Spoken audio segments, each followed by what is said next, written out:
എൻ്റെ പേര് ബിനു. ഞാൻ പത്തനംതിട്ടയിൽ നിന്ന് വരുന്നു. ഞാൻ 2024 നവംബറിൽ ഉടമ്പടി എടുത്തു. എൻ്റെ മകന് വേണ്ടിയാണ് എടുത്തത്. മകന് 2024 മാർച്ച് 7 ഒരു ആക്സിഡൻ്റ് ഉണ്ടായി. ആക്സിഡൻറ്റ് മോനും മോൻ്റെ ഒരു കൂട്ടുകാരനും കൂടെ ബൈക്കിൽ യാത്ര ചെയ്യുമ്പോൾ ഒരു ഓട്ടോയുമായിട്ട് കൂട്ടിയിടിച്ച് ആക്സിഡൻറ്റ് ഇച്ചിരി വലുതായിരുന്നു. ഹോസ്പിറ്റലിൽ കൊണ്ടുചെന്ന ബിലീവേഴ്സിലായിരുന്നു കൊണ്ടുപോയ തിരുവല്ല. അവിടെ ചെന്നപ്പോൾ 48 മണിക്കൂർ കഴിഞ്ഞ് എന്തെങ്കിലും പറയാൻ പറ്റുമെന്ന് പറഞ്ഞ് അങ്ങനെ മോൻ്റെ ആക്സിഡൻറ്റിൽ അവന് വലത് കൈയുടെ എല്ല് പൊട്ടി, പിന്നെ ഇടിപ്പല്ല് 2 പൊട്ടി, പിന്നെ ബ്ലാഡറിൽ ചതവുണ്ടായി, മൂത്രനാളി ചുരുങ്ങിപ്പോയി. ഇത്രയും കുഴപ്പമുണ്ടായിരുന്നു. അവിടെ വെച്ച് അവർ കയ്യിലെ അസ്ഥിയുടെ ഓപ്പറേഷൻ ചെയ്തു.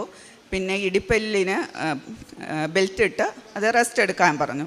പിന്നെ ഈ ബ്ലാഡറിൻ്റെ അതും മൂത്രനാളിയുടെ ചികിത്സയും ഇവിടെ ഇല്ല, നിങ്ങൾ വേറെ എവിടെയെങ്കിലും പോയി ചികിത്സിക്കണം, അതിന് 50 ലക്ഷം രൂപ ചിലവാകുമെന്ന് പറഞ്ഞു. അവിടുത്തെ ചികിത്സയെല്ലാം കഴിഞ്ഞ് ബ്ലാഡറും ഈ മൂത്രനാളിയുടെയും ചികിത്സ 3 മാസം കഴിഞ്ഞ് തുടങ്ങാൻ പറ്റും. അത് ഓപ്പറേഷൻ ചെയ്യണം. അങ്ങനെ 3 മാസം കഴിഞ്ഞ് ഞങ്ങൾ രാജഗിരി ഹോസ്പിറ്റൽ ആലുവ അവിടെ ചെന്നു. അപ്പം ഇതിന് 50 ലക്ഷം രൂപ ചിലവാകുമെന്ന് പറഞ്ഞു. ഞങ്ങൾക്ക് സാമ്പത്തികമായിട്ട് വലിയ ബുദ്ധിമുട്ടുള്ളവരാണ്. അവിടെ ചെന്നപ്പോൾ ഞങ്ങളൊരു കൃപാസന പത്രം കിട്ടിയായിരുന്നു. അത് ബിലീവേഴ്സിൽ വെച്ച് ഞാനൊരു ഹോസ്പിറ്റലിൽ നിന്ന് തന്നെ ഒരു സാധനം മേടിച്ചു. അത് പൊതിഞ്ഞുകൊണ്ട് വന്നൊരു പത്രമാണ്. അത് ഞാനിങ്ങനെ ആദ്യമായിട്ടാണ് കൃപാസന പത്രം കാണുന്നത്. അത് ഞാനിങ്ങനെ മോൻ്റെ കൈയുടെ ഓപ്പറേഷൻ്റെ അന്ന് അതെടുത്ത് ഇങ്ങനെ വായിച്ചുകൊണ്ടേയിരുന്നു. ഓപ്പറേഷൻ സക്സസ് ആയി. അത് കഴിഞ്ഞ് മോനെ അവിടുത്തെ ബിലീവേഴ്സിലെ ചികിത്സ കഴിഞ്ഞ് ആംബുലൻസിൽ കൊണ്ടുവരുന്ന വഴി ഞങ്ങൾ ഫുഡ് കഴിക്കാൻ ഒരു കടയിൽ കയറി. ആ കടയിൽ കയറിയപ്പോൾ അവർ ചോദിച്ചു ആരാ ആംബുലൻസിൽ കിടക്കുന്നതെന്ന്. എന്നിട്ട് ഞങ്ങൾ പറഞ്ഞു ഞങ്ങളുടെ മോനാണ്. പുള്ളി എന്നോട് ചോദിച്ചു ഞാൻ കയറി മോനെ ഒന്ന് കണ്ടോട്ടെ. ഞങ്ങൾ പറഞ്ഞു കണ്ടോളാം. അന്നേരം ഇവിടെ സിബി എന്ന അദ്ദേഹത്തിൻ്റെ പേര്, കോഴഞ്ചേരി ഒരു ഹോട്ടൽ നടത്തുന്ന ആളാണ്. സിബി അച്ഛൻ കയറി പ്രാർത്ഥിച്ചിട്ട് എന്നോട് ചോദിച്ചു, ഞാനൊരു നോൺ ക്രിസ്ത്യനാണ്. അപ്പം എന്നോട് ചോദിച്ചു കൃപാസനത്തിലെ തൈലം മോൻ്റെ ദേഹത്ത് പുരട്ടുന്നത് കൊണ്ട് നിങ്ങൾക്ക് എന്തെങ്കിലും കുഴപ്പമുണ്ടോ എന്ന് ചോദിച്ചു. ഞാൻ പറഞ്ഞു ഞങ്ങൾക്കൊരു കുഴപ്പമില്ല.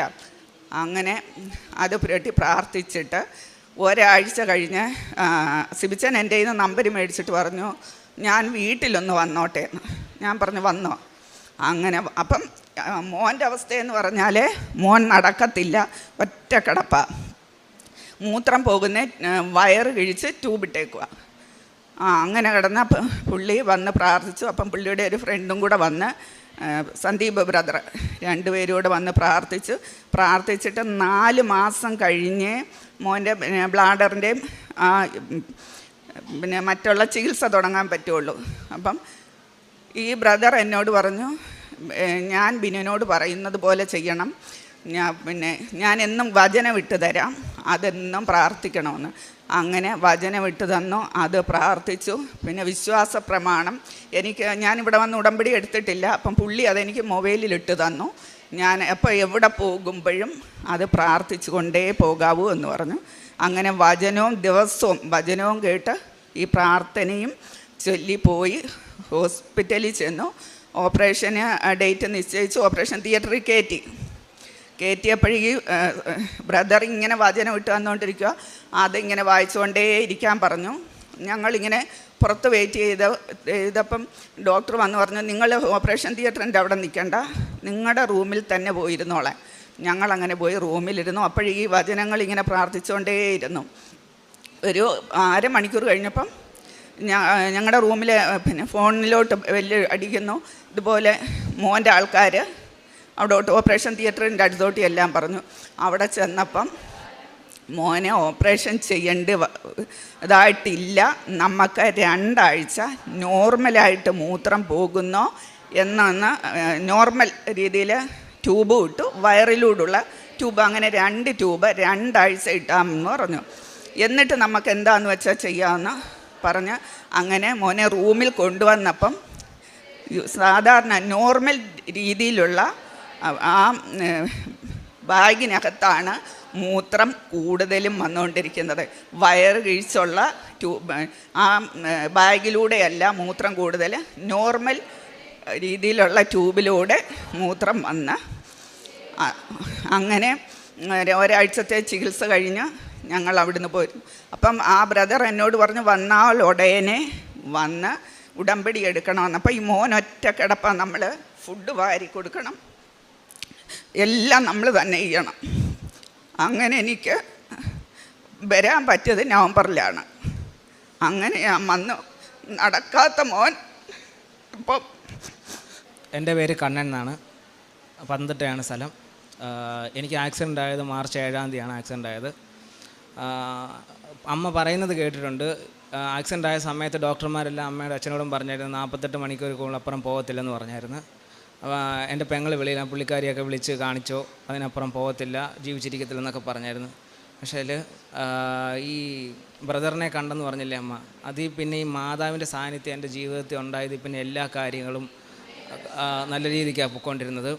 വേദന കുറച്ചേ ഞാൻ അനുഭവിച്ചിട്ടുള്ളൂ. എന്നാൽ പോലും ഞാൻ ഒരിക്കലും ഇങ്ങനൊരു നിൽക്കാൻ പറ്റുമെന്നോ നടക്കാൻ പറ്റുമെന്നോ അങ്ങനെ ഒരു സിറ്റുവേഷനിലല്ലായിരുന്നു. കാരണം എൻ്റെ പെൽവിക് ബോൺ രണ്ടും പൊട്ടിപ്പോയി, കൈ ഒടിഞ്ഞു, യൂറിൻ ബ്ലാഡറിന് തടസ്സം എല്ലാം ഉണ്ടായിരുന്നു. എനിക്ക് ആ സമയത്ത് വലിയ വിശ്വാസമൊന്നും ഇല്ലായിരുന്നു. എന്ന് പറഞ്ഞാൽ ഒത്തിരി അങ്ങ് ഇതിനെപ്പറ്റി കൃപാസനത്തെ പള്ളിയെ പറ്റിയോ ഒന്നും അങ്ങനെ അറിയുന്ന ഒരാളല്ലായിരുന്നു. അങ്ങനെ നോർമലി പ്രാർത്ഥിക്കുകയോ പോവുക അങ്ങനെ ഒരു ടൈപ്പായിരുന്നു. പക്ഷേ ഇടയ്ക്കൊരു ദിവസം പ്രാർത്ഥിച്ചിട്ട് മാതാവിൻ്റെ കാശുരൂപം കൈവച്ച് പ്രാർത്ഥിച്ചിട്ട് ടെസ്റ്റിന് പോയി കഴിഞ്ഞ് കഴിഞ്ഞപ്പം അവിടുത്തെ ഡോക്ടർമാരും സിസ്റ്റർമാരും എല്ലാം പറഞ്ഞ് കുഴപ്പമൊന്നുമില്ല, ചെറിയൊരു ചുരുക്കമേ ഉള്ളൂ, ഇത് ഓപ്പറേഷൻ ചെയ്യേണ്ട വരത്തില്ലെന്ന് പറഞ്ഞ്. അപ്പോൾ ഒരു സന്തോഷം ഉണ്ടായിട്ട് വീട്ടിൽ വന്ന സമയത്ത് ഞങ്ങൾ തന്നെ വീടിനടുത്തൊരു നേഴ്സിനെ വിളിച്ചിട്ട് ട്യൂബ് മാറ്റി സ്വന്തമായിട്ട് യൂറിനേറ്റ് ചെയ്യാൻ നോക്കി. അപ്പം പോയില്ല. അന്നേരം എൻ്റെ വിശ്വാസം മൊത്തവും പോയി. ഞാൻ പറഞ്ഞു ഇനിയും ബൈബിളില്ല, ഒന്നുമില്ല, ഒരു ദൈവങ്ങളുമായിട്ടും പ്രാർത്ഥിക്കേണ്ട, ദൈവം എല്ലാം സയൻസ് മാത്രമേ ഉള്ളൂ, ഒന്നും തരത്തില്ലെന്ന് പറഞ്ഞ്. 2 ദിവസം കഴിഞ്ഞ് കഴിഞ്ഞപ്പോൾ എനിക്ക് ആ ദേഷ്യം എല്ലാം മാറി. എന്നെക്കൊണ്ട് തന്നെ മൊബൈലിൽ കൂടെ രാജേരി ഹോസ്പിറ്റലിൽ സെർച്ച് ചെയ്യിച്ച് എടുപ്പിച്ച് അവിടുത്തെ ഡോക്ടറുമായിട്ട് കോണ്ടാക്ട് ചെയ്ത് എൻ്റെ ഡിസ്ചാർജ് സമ്മറിയും കൊണ്ട് ഹോസ്പിറ്റലിൽ പോയി പുള്ളിക്കാരനെ കാണിച്ചു. ഓപ്പറേഷനുള്ള ഡേറ്റ് തന്ന് 1 മാസം കഴിഞ്ഞ് ഹോസ്പിറ്റലിൽ പോയി ടെസ്റ്റ് ചെയ്തപ്പോൾ ഡോക്ടർ എൻ്റെ അടുത്ത് പറഞ്ഞത് ഓപ്പറേഷൻ ചെയ്യും. ഈ ഓപ്പറേഷൻ ചെയ്ത് കഴിഞ്ഞാൽ ഒരുപാട് ഭാവിയിൽ കുഴപ്പം വരും. അപ്പോൾ അതിൻ്റെ ടെൻഷനും വിഷമവും ഉണ്ട്. ആ ഒരു സമയത്ത് ഞാൻ വിശ്വാസം കൈവിട്ടിട്ടില്ല, മാതാവിനെ എപ്പോഴും പ്രാർത്ഥിക്കുമായിരുന്നു. എൻ്റെ അടുത്ത് അതായത് ജൂലൈ 14-നായിരുന്നു എനിക്ക് ഓപ്പറേഷൻ വന്നു. ഒപ്പോസം യൂറിത്തോഗ്രാം എല്ലാം കഴിഞ്ഞ് യൂറിൻ ട്യൂബ് കട്ട് ചെയ്ത് സ്റ്റിച്ച് ചെയ്യുന്ന ഒരു പരിപാടിയാണ്. അതിന് ഒത്തിരി പ്രശ്നങ്ങളും ഒത്തിരി സമയം എടുക്കും എല്ലാം പഴയ പോലെ ആവാൻ. എനിക്ക് അതിൻ്റെതായ വിഷമങ്ങളും കാര്യങ്ങളൊക്കെ ഉള്ള സമയത്ത് ഞാൻ വിശ്വാസം കൈവിട്ടില്ല. അന്ന് രാത്രി ഡോക്ടർ വന്ന് പറഞ്ഞ് 13-ാം തീയതി വന്ന് പറഞ്ഞിട്ട് പോയി, 14-ാം തീയതി രാവിലെ നിനക്ക് ഓപ്പറേഷനാണെന്ന് പറഞ്ഞ്. എന്നാൽ പോലും ഞാൻ വിശ്വസിച്ചിരുന്ന് എൻ്റെ ഓപ്പറേഷൻ നടക്കത്തില്ലെന്ന്. രാവിലെ എല്ലാം കഴിഞ്ഞ് ഓപ്പറേഷൻ എല്ലാം കഴിഞ്ഞ് കണ്ണ് തുറന്നപ്പം എൻ്റെ ദേഹത്ത് മൊത്തം ട്യൂബ് ഇട്ട്, സുപ്രബിക്ക് ഇട്ടേക്കുക, ഹോളി ട്യൂബ് ഇട്ടേക്കുക, ദേഹത്ത് മൊത്തം ബ്ലഡ് പൊയ്ക്കൊണ്ടിരിക്കുക. ഓപ്പറേഷൻ കഴിഞ്ഞെന്നാണ് ഞാൻ വിചാരിച്ചത്. എല്ലാം കഴിഞ്ഞ് ഡോക്ടറിനോട് ചോദിച്ചപ്പോൾ ഡോക്ടർ പറഞ്ഞു ഓപ്പറേഷൻ ചെയ്യേണ്ട വന്നിട്ടില്ല, ചെറിയൊരു ചുരുക്കേ ഉള്ളൂ, ട്യൂബ് ഇട്ടാൽ മതി, 1 മാസം കഴിയുമ്പം എല്ലാം ശരിയാവുമെന്ന് പറഞ്ഞു. അങ്ങനെ 1 മാസം കഴിഞ്ഞ് ആശുപത്രി പിന്നെയും വന്നപ്പോൾ ഫസ്റ്റ്, അതായത് ആക്സിഡൻറ്റ് കഴിഞ്ഞിട്ട് 3-4 മാസത്തിന് ശേഷമാണ് യൂറിനേറ്റ് ചെയ്യാൻ ശ്രമിക്കുന്നത്. ആ സമയത്ത് പോകത്തില്ല എന്നുള്ളൊരു ടെൻഷനുണ്ട്. ഈ ട്യൂബെല്ലാം മാറ്റി ഡോക്ടർ പറഞ്ഞ് ബാത്റൂമിൽ പോയിട്ട് യൂറിൻ പാസ് ചെയ്യാൻ പറഞ്ഞു. അങ്ങനെ യൂറിൻ പാസ് ചെയ്യാൻ ശ്രമിച്ചപ്പം ആദ്യമേ ഒന്നും പോയില്ല. പിന്നെ കാശ് രൂപം പോക്കറ്റിൽ നിന്ന് എടുത്ത് പ്രാർത്ഥിച്ചിട്ട് ഒന്നുകൂടെ ചെയ്ത് കഴിഞ്ഞപ്പോൾ യൂറിൻ പോവുകയും ചെയ്ത്. ഞാൻ അറിയാതെ തന്നെ എൻ്റെ കണ്ണിൽ കൂടെ ഇങ്ങനെ വെള്ളം ഇങ്ങനെ പൊയ്ക്കൊണ്ടിരിക്കുക. ആ സമയത്ത് എൻ്റെ തോളത്ത് മാതാവ് കൈ വെച്ചേക്കുന്നതായിട്ട് ഞാൻ കണ്ടിട്ടുമുണ്ട്. പിന്നെ അതെല്ലാം കഴിഞ്ഞ് ഈ ആക്സിഡൻറ്റ് ഉണ്ടാകുന്നതിനൊരു 1-2 ആഴ്ചയ്ക്ക് മുമ്പ് ഞാൻ എബ്രോഡ് പോകാൻ വേണ്ടി കൊടുത്തേക്കുമായിരുന്നു. അപ്പോൾ ഈ ആക്സിഡൻറ്റ് ശേഷം എൻ്റെ ആ സ്വപ്നങ്ങളെല്ലാം ഇല്ലാതായല്ലോ. അപ്പോൾ അതിൻ്റെ ഒരു വിഷമം കൂടെ ഉണ്ട്. ഇതെല്ലാം ഒന്ന് യൂറിനൊക്കെ പോയി എല്ലാം ശരിയായി വന്നു കഴിഞ്ഞപ്പം പിന്നെ പ്രാർത്ഥന തുടങ്ങി. ഇനി ഞാൻ പറഞ്ഞു മാതാവേ, എനിക്ക് എൻ്റെ ആ സ്വപ്നങ്ങളൊക്കെ എനിക്ക് ഒന്നുകൂടെ ശരിയാക്കി എടുക്കണം, എനിക്ക് വെളിയിൽ തന്നെ പോകണം, പോയേ പറ്റത്തുള്ളൂ എന്നുള്ള രീതിയിൽ പ്രാർത്ഥന എല്ലാം തുടങ്ങിക്കഴിഞ്ഞ് കഴിഞ്ഞ് പെട്ടെന്ന് തന്നെ എൻ്റെ എബ്രോഡ് പോകാനുള്ള കാര്യങ്ങളെല്ലാം ശരിയായി, പഠിക്കാനുള്ള കാര്യങ്ങളും എല്ലാം ശരിയായി, MBA പഠിക്കാനുള്ള എല്ലാം എൻ്റെ ആഗ്രഹം അതായിരുന്നു. അത് തന്നെ എല്ലാം ശരിയായി, അഡ്മിഷനും കിട്ടി. ആദ്യത്തെ ഇൻ്റർവ്യൂ തോറ്റെന്ന് പറഞ്ഞു കഴിഞ്ഞാൽ ഒരു ട്രയൽ പോലെയായിരുന്നു. അതിൽ കിട്ടിയാലേ അടുത്തതിലോട്ട് പോകത്തുള്ളൂ. അത് തോറ്റു. പക്ഷേ അവർക്ക് എന്തോ തോന്നി പിന്നെ ഒന്നുകൂടെ എനിക്ക് ഡേറ്റ് തന്ന് അത് പാസ്സായി അവസാനം ഇപ്പോൾ പോകാനുള്ളതായി വന്നേക്കും. മാതാവിൻ്റെ അനുഗ്രഹം കൊണ്ട് ഇപ്പോൾ ഒരുപാട് കാര്യങ്ങൾ എല്ലാം ചോദിച്ചതെല്ലാം തന്നിട്ടുണ്ട്. കണ്ടിട്ട് കാണാനും സാധിച്ചിട്ടുണ്ട്.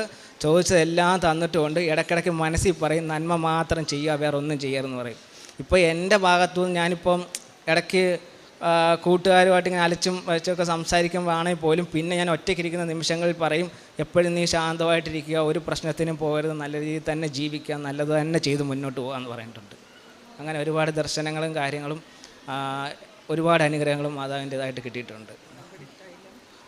ഇത് ഉപ്പും ഉടമ്പടി തൈലും എല്ലാം അമ്മ തരികയോ ഉപയോഗിക്കുകയോ എല്ലാം ചെയ്തിട്ടുണ്ട്. എല്ലാം ഇവിടുന്ന് മാതാവിൻ്റെ എല്ലാ അനുഗ്രഹങ്ങളും കിട്ടിയിട്ടുണ്ട്. സന്തോഷമാണ് എല്ലാം. ബാക്കിയുള്ളവരോട് പറയുന്നതിലും എനിക്ക് സന്തോഷമേ ഉള്ളൂ.